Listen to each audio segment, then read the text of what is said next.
Hi submarine friends, welcome back to watching me build my diesel submarine. So in my last video I was talking about how to latch this door because putting a bolt in it I think is too slow in the case of an emergency or just a really rapid reason for wanting to open the door. Anyways, I had some good comments about using toggle latches, and that is a very viable option. Of course, I would have to get a pretty heavy duty one, but the problem that I face with that is I would have to do some welding and fabricating back in here, and I really don't want to do that. Getting the stinger in here and everything, it's just a pain in the butt. So I want to work with what I have. So this is what I came up with, and it's pretty darn good. So right here, probably can't see it behind the fan, but anyways, there's an unused welded in nipple that's threaded, bushing, whatever you want to call it, and on the outside it's got a plug threaded into it, but on the inside there's nothing. So I made myself a pivot which screws into that. So let me just show you. So I'm going to screw this thing in here. Okay, it's a little bit of a pain because there we go. The weld has damaged the end of the thread because it was never intended to be used on the inside. Okay, so now we have this arm. And on that arm we have just a nut with a nice big flat area welded onto it. So let's just put this right here.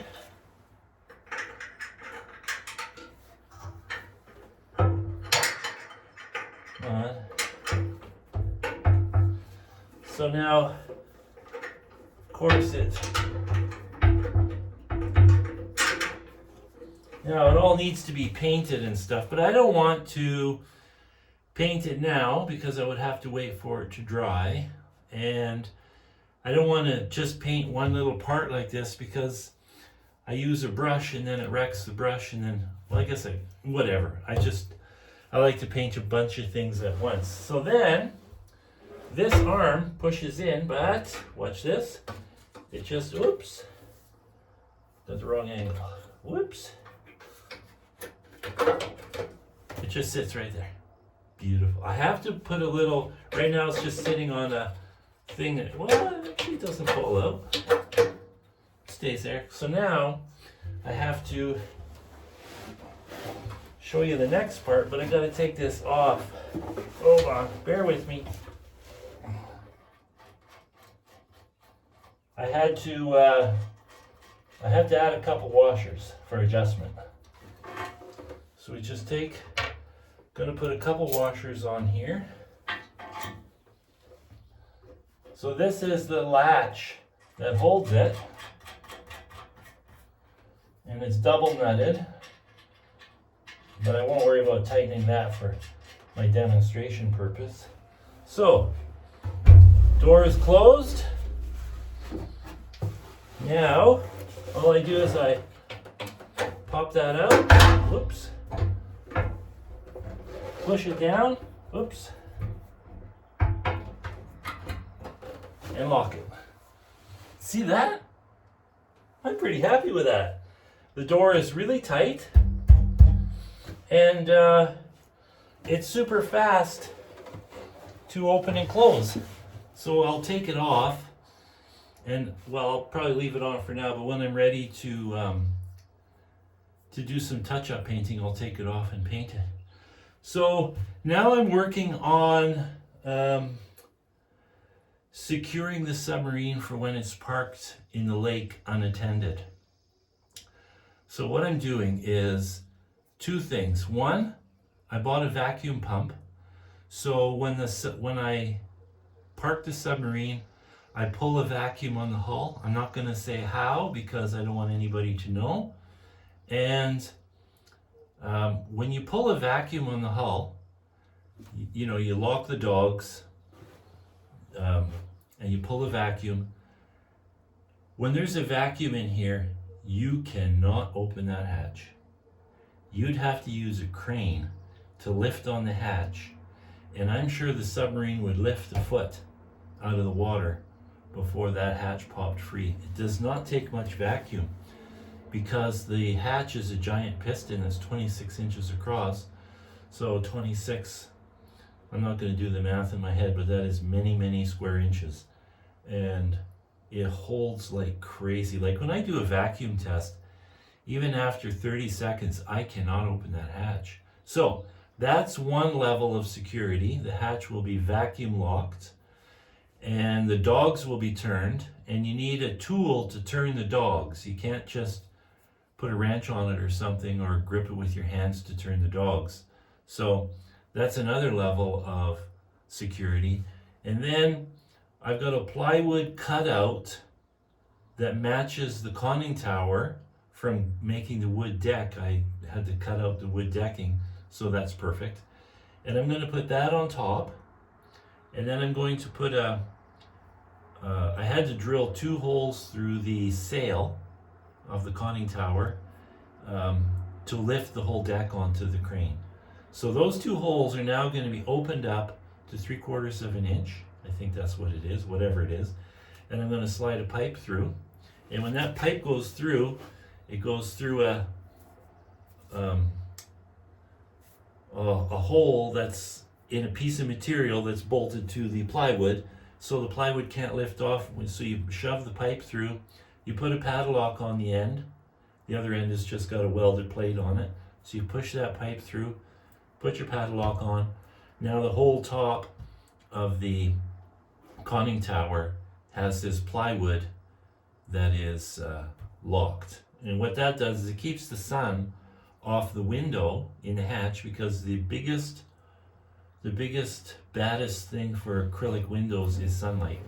So you want to keep the UVs off. So that protects it from UVs, and it stops people from getting in to try to open the hatch, or at least unless they have some tools or extreme strength, they're not going to be able to, they're not going to be able to get in there. So that's my project for the rest of the day today. I do have one problem inside here. When I was testing things and labeling my switches finally, my left thruster was not working and my circulation pump was not working. That's the pump that takes lake water and pumps it through the cool exhaust. And so I took apart the panel and I figured it out, and it's a blown fuse. But why is the fuse blown? This has got me really concerned. Like I don't want to take it all the way up to the lake and then my friggin' pump doesn't work. I don't care if my thrusters don't work, because I'm not testing that portion of the submarine right away anyways. Right away I'm testing surface trials, cruising around. I want to put as many miles on it as I can, and then when my diver is available, we'll start diving it and doing the safety checks for that. So I'm a bit concerned. I'm really considering, actually I'm not considering, I'm going to order a spare pump. It's a Prius, it's out of a Prius electric car, and it's the pump that circulates coolant through the inverter. So I have to get that. I have to get some fuses. I don't know what the heck. It was working in the test pool, no problem. But then when it came here, the fuse popped. So I don't know what's going on. It's got me a bit concerned. So what I'll do is I'll get the spare pump, and then I'll rig it up, or I'll be prepared at the lake so I can just run jumper wires to the pump, so that if there's a problem, I don't have to dick around a bunch, and I can just put 2 alligator clips on the battery, which is right here, and the pump is right here, so it's not a big deal to just hot wire the pump. And actually I would just have to hot wire the positive, because the ground is never going to be an issue. So really it's just a 1-wire hot wire. I could even hot wire it out of I could even put the alligator clip right in here, because there's power right there. my little electrical panel cover has a window in it. See that? So I can see inside. But there's no smell of anything, or I don't know.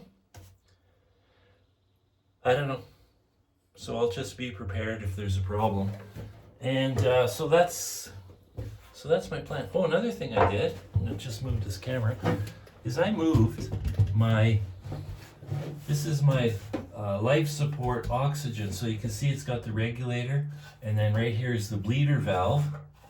So what it does is it keeps the tanks together, and instead of having it up there where I originally was going to have it, I'm just going to have it here. Another thing I did, I misspoke, and somebody caught me on it, which is good.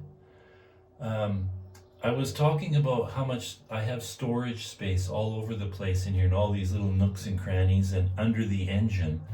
And I implied that I could store oxygen cylinders underneath the engine in the engine compartment. I would not do that. For one, it vibrates back there, and you really don't want oxygen in that environment, obviously. But so I misspoke, and the problem is I don't edit videos. I don't have that ability. I don't want to take the time to learn because I don't care. So I'm way too busy for that. So all I can edit is I use the YouTube editor, and I just can crop stuff out, and I can cut the start and finish off. That's it. So I can't add stuff, overlay stuff. My son does that. He made my original videos, but I can't do that. So when I make a video in here, it's one take. So if I fumble or stumble, then that's what happens. What can I say? So that's it, guys. Don't you like this? I'm really happy with this. Here, let me just move that. Isn't that nice? Let me just undo that. I'm gonna have to work on this though. Let's see, how's that? Maybe that'll be better. Oh, you see, I have to swing it. I mean, that's not the end of the world because it does swing in the threads, but it sure works good. And because the arm is so long, your mechanical advantage is really good, so it doesn't take a lot of effort to have it really tight. So I'm pretty happy with that. I'm happy with how long it took to make, which was about 15 minutes. That's the kind of project I like. 15 minutes and you get a great result. So okay, that's gonna be it, guys.